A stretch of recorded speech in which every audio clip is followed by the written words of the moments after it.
بصوا يا جماعه احنا دلوقتي في محطه مصر. محطه مصر دي تعتبر نقطه الملتقى في اسكندريه. السمك هنا حي ازاي بيلعب. كيلو البصل ده ب 800 جنيه. بكام؟ حبيت الفطير بسببك. كيلو ونص ب 220. وتعتبر كمان من ازحم واشهر المناطق هناك. هنا بقى ما لا تعرفه عن محطه مصر. المباني الرئيسيه بتاعت الشراب ب 5 جنيه، خش على التزيين بيقولوا عليه يعني قلوط العسل.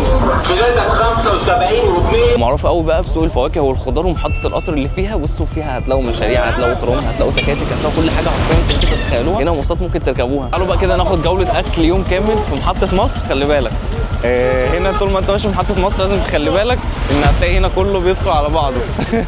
فتعالوا كده نشوف بقى الدنيا هتبقى معانا عامله ازاي، والجوله دي هتبقى عامله ازاي، والاكل طعمه هيبقى عامل ازاي. المكان ده زمان كان المباني الرئيسيه بتاعت المحطه. باتا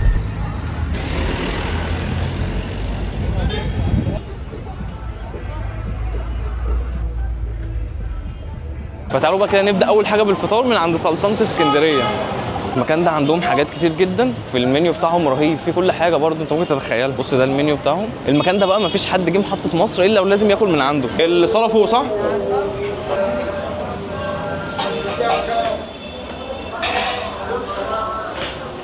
احنا طالعين دلوقتي عشان نفطر فوق. نشوف بقى الاجواء عامله ازاي، نشوف الجوده عامله ازاي، نشوف الاسعار بقى عامله ازاي. ممنوع اصطحاب المأكولات والمشروبات. الفيو هنا مخليك شايف منظور محطه مصر بمنظور مختلف. بص هنا المنظر عامل ازاي، ناس كتير بتمشي، ناس كبيره صغيره اطفال، ناس كتير بتبيع برضو مشاريع باشكال كتير، تكوسه، تكاتك. بص بقى دلوقتي بدا ينزل المنيو ده. ما شاء الله المنيو ايه ده، حاجات كبيره. ده المنيو الشعبي وعندهم تقريبا كذا حاجه يعني، اللي هو الشعبي والكشري وما اعرفش ايه. فاحنا هنطلب من الشعبي ده لان احنا طبعا فطار، فهنفطر بقى فول وفلافل بقى والكلام ده كله. تعالوا نعمل تنويعه كده بس. شوف بقى الاسعار. اللي انا مستغربه بقى فول بالكبده. يعني ده تقريبا اول مكان اشوف في حياتي كلها بيعمل فول بالكبده ب 20 جنيه. إيه مش فاهم ايه الاخبار. ثلاثات. طب ينفع اعمل ميكس بين البسطرمه والكيري مثلا وكده ولا؟ يبقى اخد واحده بسطرمه وواحده كيري وواحده عاديه كده هنروح الدنيا. خلي الطبق بسطرمه وجبنه ماشي. انما ما تحطش لا الساده فيه. خلاص بسطرمه وكيري وطبق فول وبطاطس. في بطاطس جنبنا ولا بطاطس عاديه بس؟ لا بطاطس مقليه عادي. ماشي بطاطس عاديه. كده احنا طالبين ثلاث حاجات، طبق فول، طبق بطاطس، وطبق فلفل. قبل ولا بعد؟ لا دلوقتي. اللي بيصور؟ دول هيتصوروا. شوف بنقول وحش حلو بقى على حسب. مفيش منه الكلام ده. كده احنا طلبنا ونشوف بقى.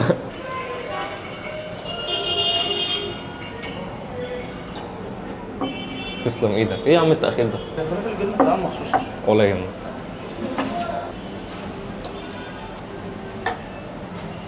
تسلم ايدك. فاضل العيش بقى. حبيبي قلبي. بصوا كده كل حاجه نزلت. الفلافل الكيري والبسطرمه، نزل كمان البطاطس، ونزل كمان مخلل، ونزل كمان سلطه خضراء وفول وطحينه. بس اللي انا مستغربه ان هو العيش. هو جاي عيش كيس عيش كده، مش عارف انا متعود على العيش البلدي. ده شكل العيش. العيش تحسه. نبدا اول حاجه بالفول. هو الفول بيبقى مفروم اللي هو المطحون قوي ده. تعالوا نجرب. محطوط فيه التتبيله بتاعته كلها ومطحون، فتحسه ناعم كده، تتبيلته خطيره. في طحينه كمان طعمه تحفه. انا شايف طبق بطاطس كبير، فول روعه. البطاطس دي غالبا بيبقوا مجهزينها بكميات، لما بتطلب يعني بيعبي لك منها، مش بتبقى جاهزه. ده عليها حاجه مخليها حاميه.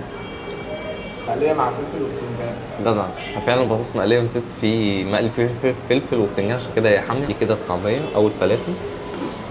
افتح هتلاقي ايه دي البسطرمه. كميه عشوه قليله قوي. تعالوا نجربها. صدقوا جامده. البسطرمه ذات نفسها طعمها حلو، والعجينه الفلافل ذات نفسها حلوه. دي بقى هي ايه الكيري. ايه دي مش كيري، دي جبنه مثلثات عاديه. بصوا عامه اي مكان هنروحه النهارده فانت ما تحطش ايه توقعات عاليه، ويعتبر ده سوق فانت بتاكل من سوق، فما تستناش بقى حاجه تبقى هاي كواليتي. فاهم كده بقى. احنا فطرنا. تعالوا بقى كده نحلي ونحبس في نفس الوقت. هنجيب بقى من رضا حته هريسه ونشربها بقى كوبايه الشاي في القهوه العاليه. متمزج. احنا كده بقى في الفطار دفعنا 120 جنيه. تمام. بصوا هي دي بتاع مشهور قوي. ايه بتاع اللي انت شفتوها دي كان اسمها ايه العسل؟ لا يا عم ما ينفعش. بيقولوا عليها يعني قلوط العسل. بص بقى احنا دلوقتي خلصنا كده فطار. حلي بقى من عند الرضا ونقعد على القهوه العاليه.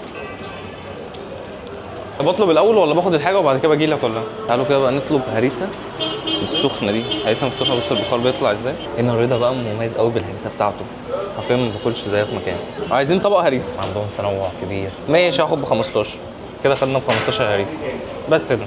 او تعالوا كده بقى نروح نحاسب. ده كده الرصيد 15 جنيه هريسه كده. جبنا الهريسه، لفه هريسه من ايام زمان. هي طبعا عشان تقيله وعشان احنا طبعا لسه اليوم كبير، فاحنا جبنا حته بسيطه كده. هي اصلا دي كبيره، احنا مش هناكل اصلا في الحته دي عشان يعني ما نهدرش في الاكل وكده، فحرام.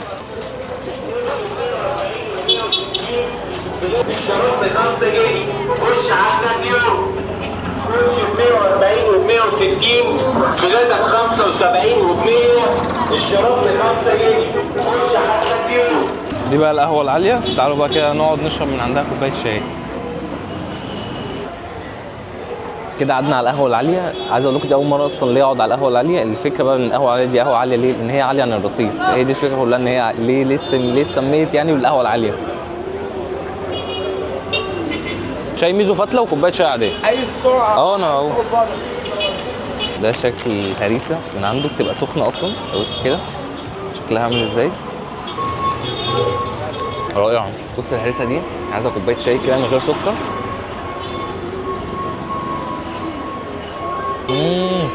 القهوه الحلاوه. الهريسه سخنه فهتحسها واخده كراست من الطبقتين ومش مسكره اوفر، وطعمها خطير، طعمها مميز جدا. حرفيا هريسه خطيره. دي ب 15 جنيه جامده قوي.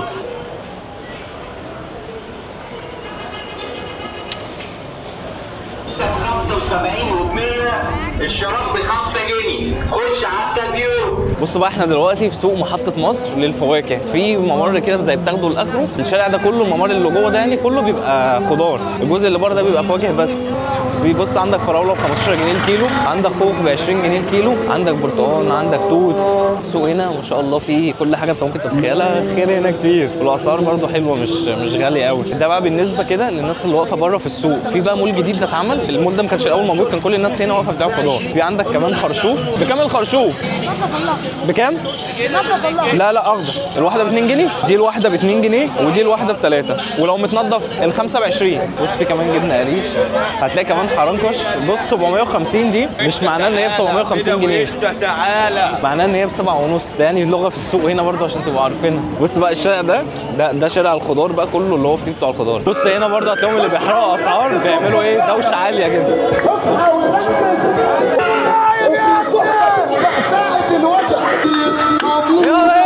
تعالوا بقى كده، ده سوق الخضار. يعني يعتبر الشارع ده كله بتاع خضار. في هنا بقى كل الخضار اللي انتم ممكن تتخيلوه برضو. وفي كمان السوق اللي ورا ده فيه برضو خضار وفاكهه، وفي سمك كمان.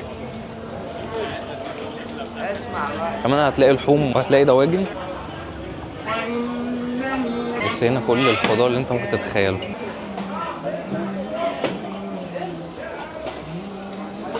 هنا الناس كلها يوميا تنزل الساعة 10 الصبح تشتري بقى حاجات متطلبات يومها كله. ليه بقى؟ لأن هنا السوق أسعاره حلوة والحاجة بتبقى صبحة يوميا يعني. فهنا الناس بتبدأ تنزل تجيب يوميا، بعكس القاهرة فأنت ممكن تجيبه وتخزن أصلا. لكن بالنسبة لهنا بالنسبة لهم السوق ده حاجة بسيطة، يعني يقدروا ينزلوا في أي وقت لأن هو قريب. في كمان توم، كان ده موسم التوم. كده بقى دلوقتي طالعين للمول اللي هو فيه جميع الحاجات دي كلها، اللي هو مبني جديد يعني. في كمان ده، اللي يعرف ده يكتب لنا في الكومنتات. كيلو البصل ده ب 800 جنيه. ده برضه سوق الاسماك. تعال واشرب خروب يا سعودي. هنا برضه السمك البلطي. في بقى كمان يا جماعه مخللات زي ما تتخيلوها. في كمان هنا فرن عيش بلدي اللي هي بالبطاقه، بس بقى الجمبري ب 130. ده في احجام انا اول مره اشوفها. في سردين، في كل حاجه حرفيا انتوا ممكن تتخيلوها. خلي بالك بقى وانت ماشي من الارضيه هنا عشان ما تتبهدلش وكده، عشان هي غرقانه ميه، عشان ده سوق يعتبر اسماك. بص السمك حي ازاي، بص السمك هنا حي ازاي بيلعب ما شاء الله. كابوريا ب 30. ايه ده؟ ازاي الكيلو الكابوريا ب 30؟ اهو ده. بص السمك الصغير جدا ده ب 20. بكام؟ القراميط بكام؟ القراميط ده دي ب 50 ودي ب 40. دي الكيلو منها ب 50 ودي الكيلو منها ب 40. ده هنا في السوق ده ما شاء الله في حاجات كتير جدا انتوا ممكن تتخيلوها. والاسماك ده صابح برضه، يعني في منه صابح اكيد وفي منه برضه الباقي. الارض هنا بتغرز.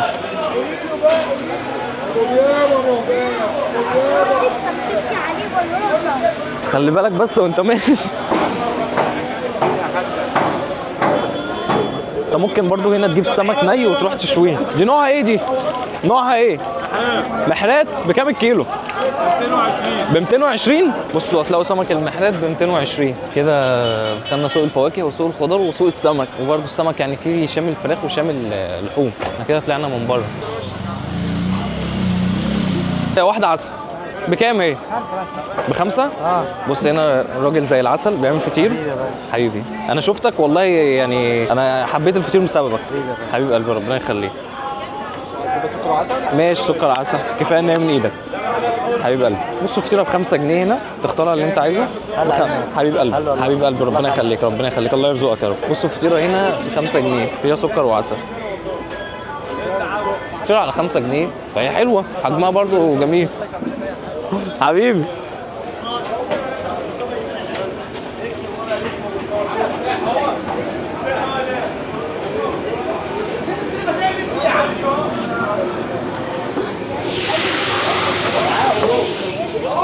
يا ربي عليك بالوهيات.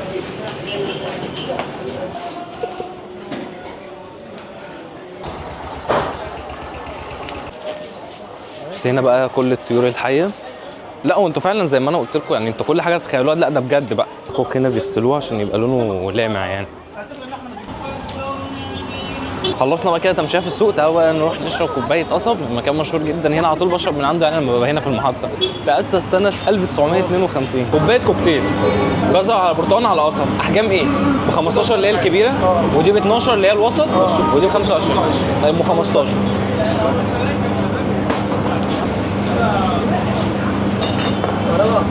بص انا بشرب من عندكم من زمان قوي، من وانا صغير. مفيش مره جيت المحطه الا وعديت عليه.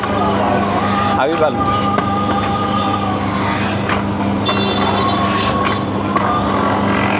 هنا بقى كده بيبشر الجزر، والبرتقال برضه بيعصره قدامك. جزر على برتقال على قصب. تسلم ايدك. ميكس رهيب ده. بص شكلها اصلا عامل ازاي. كوبايه قصب كامله الفيتامينات. رهيبه. الميكس كله مع بعضه جامد قوي. الكوبايه دي ب 15 جنيه. مكان اسمه المراغي. وحاجه برضه عامه في المحطه هنا بتاعت لب، المكان ده اشهر مكان بتاع لب برضه في المحطه كلها، بجيب منه برضه على طول. فتعالوا بقى كده نشوف هنعمل ايه تاني. بصوا بقى احنا دلوقتي داخلين اشهر ممر في المحطه. بص بقى الممر ده هتحس ان انت دخلت سينما. اول ما هتدخل ريحه روايح رهيبه، وصوت بقى طبعا مسلسلات والافلام مالي المكان. تعالوا كده بقى تعالوا بقى ناكل من المكان ده اسمه ابو عوض. السلام عليكم. عامل ايه؟ عامل ايه يا حبيب قلبي؟ منور حبيب قلبي. خش اقعدوا براحتكم او تعالوا اقعدوا هنا براحتكم. ماشي. طب قول لي عندك ايه طيب؟ في مكرونه بالكبده واطباق كبده وفي فراخ ورز وخضار ووجبه بالكين. هاخد وجبه فراخ. تعالى اقعد في الاول. ماشي حبيبي. خلينا بره. خلينا هنا. حبيب قلبي. تعالى ده فراخ بالبطاطس. ورز وخضار. ماشي. الخضار بقى بيبقى بختار اللي انا عايزه ولا بيبقى ايه؟ اللي انت عايزه. طب انت عندك ايه؟ فاصوليا وملوخيه وسبانخ وبطاطس وكوسه. خلينا بطاطس. بطاطس طبيخ؟ عينيا. طب اقعد قبل ما ياكل. ماشي. حبيب قلبي. كده طلبنا عنده وجبه ب 60 جنيه اللي هي فراخ بقى، وبيطلع معاها السايد اللي انت بتختاره اللي هو بقى الخضار اللي انت عايزه. اخترت انا البطاطس. تعال نشوف بقى كده طعمها عامل ازاي. هنا بقى ما لا تعرفه عن محطه مصر. تسلم ايدك. اول حاجه بقى نزل رز بشعريه، ونزل كمان العيش. تعالوا بقى نشوف التجربه هتبقى عامله ازاي. ده شايف الاسعار رهيبه يعني، مفيش اسعار كده، فعايزين نشوف بقى الجوده عامله ازاي. شغل عالي. محاشي مش حياتي.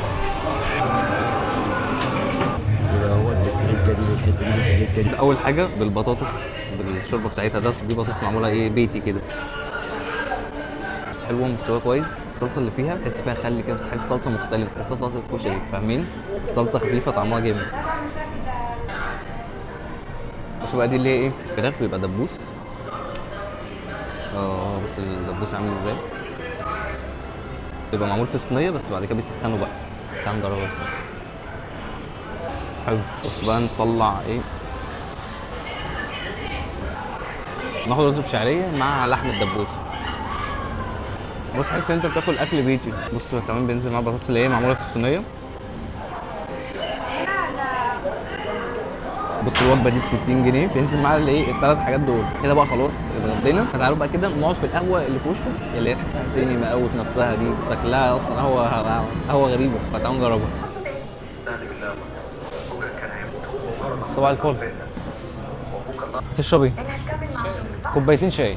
طلبنا بقى كده كوبايتين شاي. القعده هنا تحس ان انت قاعد في سينما مثلا، فاهمين؟ المسلسل بيبقى شغال او الفيلم بيبقى شغال بصوت عالي، فانت قاعد بقى مستمتع. القعده جامده. بص بقى كده الشاي نزل، تشرب بقى وتتفرج. طبعا القهوه هنا ريحتها صعبه جدا، مش احسن حاجه يعني كنت تقعد.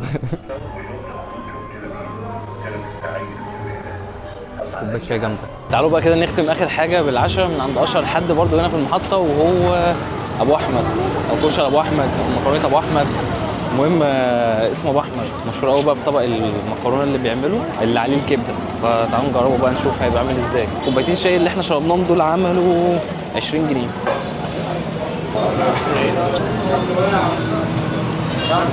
هاكل هنا اهو. بص ظبطنا الكشري بقى من ايديك الحلوين دول.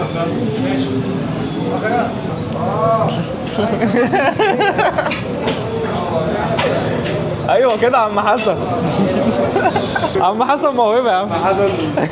هو كان مستني الفرصه بس.